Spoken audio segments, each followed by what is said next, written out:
மாதிரி வீடியோஸில் நான் ஏற்கனவே சொல்லியிருப்பேன். 2 டைப் ஆஃப் ஃபிஷர்ஸ் வந்து இருப்பாங்க. அதாவது பொழுதுபோக்குக்காண்டி மீன் பிடிக்கிறவங்க, சும்மா கேம்ப் போய் மீன் பிடிக்கிறவங்க, அடுத்து வந்து வலை போட்டு வந்து இதை ஒரு பிஸ்னஸாகவே பண்ணுறவங்க. இங்கே இருக்கிறவங்க பொழுதுபோக்குக்காண்டி எல்லாரும் சேர்ந்து இந்த குளத்துக்கோ இதிலே வந்திருக்காங்க. ஆனால் இவ்வளோ பெரிய மீன் கிடைக்குன்றது வந்து அவங்களே நினச்சி பார்க்கல. இந்த தூண்டியில் மட்டும் எடுத்து விடணும்னு பார்க்குறாங்க. பட் அந்த தூண்டியில் மட்டும் எடுக்க முடியல.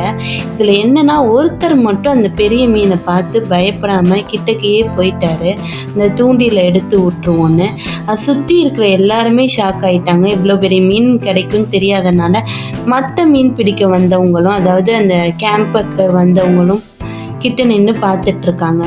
ஒருவேளை இந்த பிஸ்னஸாக பண்ணுறவங்ககிட்ட இவ்வளோ பெரிய மீன் கிடச்சிருந்துச்சுன்னா கண்டிப்பாக அவங்களுக்கு பிரயோஜனமாக இருந்திருக்கும்.